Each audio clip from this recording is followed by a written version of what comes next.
Money Vikings collectibles. Hope you're all doing well. We have a very special, video essay for you today. Has to do with the fireside chat, quote unquote, that was conducted between Hasbro's CEO. So this is, the audience here is for all you Magic the Gathering players and collectors.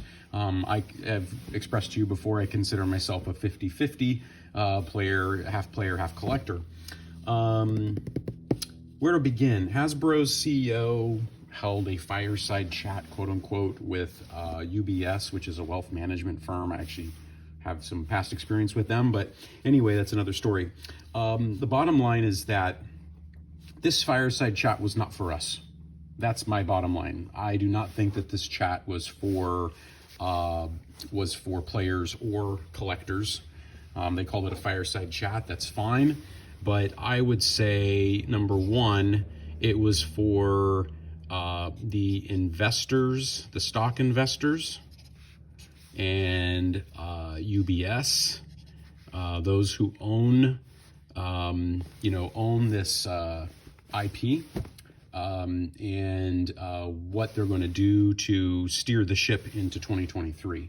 So I think that's what this was really about. It wasn't about all of our frustration with the amount of product, with the print runs, with the, now lack of collectability, it seems, going forward. Essentially, I think that they've proven through this fireside chat, I found it tone deaf. So that's my editorializing, but I found it tone deaf. It's fine. They're trying to sell themselves to the investors, and that's fine. So it's about the stock price. So really, if you want to be an investor, you may, not want to look as much into game products like this, which we all thought of as a way to collect and invest. But instead, do we buy Hasbro stock? I wouldn't at the moment. I'm not sure if it's a good thing to do. But anyway, that's me personally. So going forward, I'm going to look at the game a little differently. I'm going to, be much more cautious. I'm going to consider it, the way I consider this product. This is just a game. I'm not, this is like buying a box of Monopoly, just like Hasbro owns Monopoly, right? You don't buy a box of Monopoly in order to have it as like a stock or an investment that you hope goes up over time and adds financial value to your wealth building. You look at it as a game that has your family here around playing and enjoying themselves. So I think that's number one, the way we have to look at it. I think number two, or I'll put my points here. Number three, one of my points is that I only collect in things that I enjoy. Okay, you have to enjoy collecting. Okay, and the object itself. A big reason for this is you have to be aware of, there's historical lessons here. There's the great 90s comic crash. Okay, everything at the time was over print runs, too much printed, and everything was hyped up. Death of Superman, Spawn, Spider-Man, etc. Where those are cool collectibles today, but most of them are really not worth that much compared to what they were hyped up to be at the time.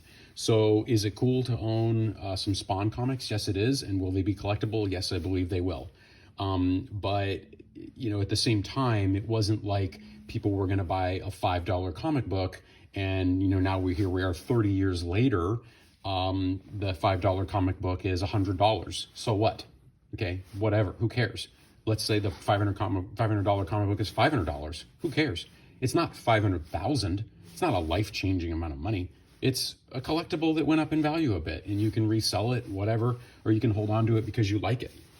But to me, I think they proved in this fireside chat that only the stock price matters, okay, adding value to shareholders. I think they were a bit just disingenuous on a couple of fronts. It was totally focused on money and Wall Street type stuff. Wasn't focused on the players, the collectors, or even the LGS communities. I think there were a number of things they could have done to placate some of those concerns about reprinting things, Magic 30, etc. The game will live on. We all know that. It's an institution. It's a very popular game. It'll live on, but I am going to be more cautious going forward in terms of collecting, and very choosy in terms of which products I buy. And the same goes for me in terms of investing. I'm very picky, picky. I'll just say picky investor. Okay, and you have to be careful where you're putting your money, I think, because it's hard to earn money, and you don't want to lose it with shady investments or promises that never come to fruition.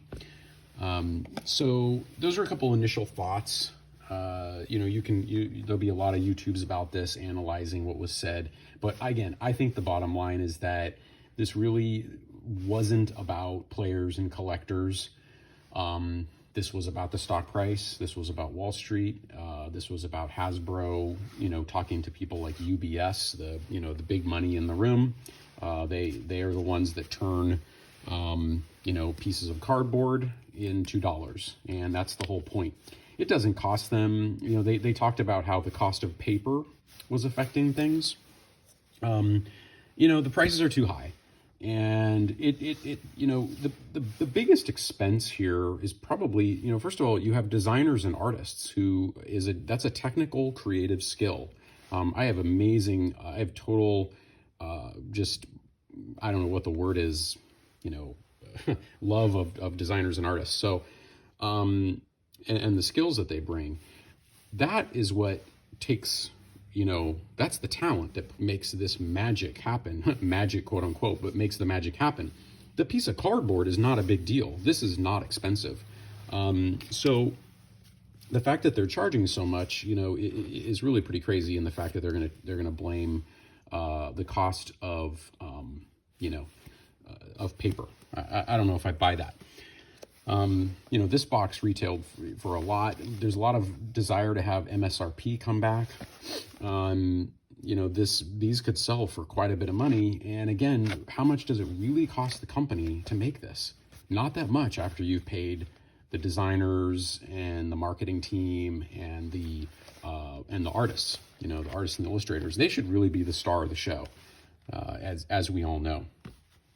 So, check it out for yourself. That was a couple thoughts I had, but I would say going forward, I'm gonna exercise caution in terms of where I'm putting my hard-earned dollars. I'm gonna be focused on worlds and products that I really, really like. So worlds and products I enjoy. Okay, there's an intrinsic value to it. It's just going to be about playing the game, hanging out with friends, that kind of thing.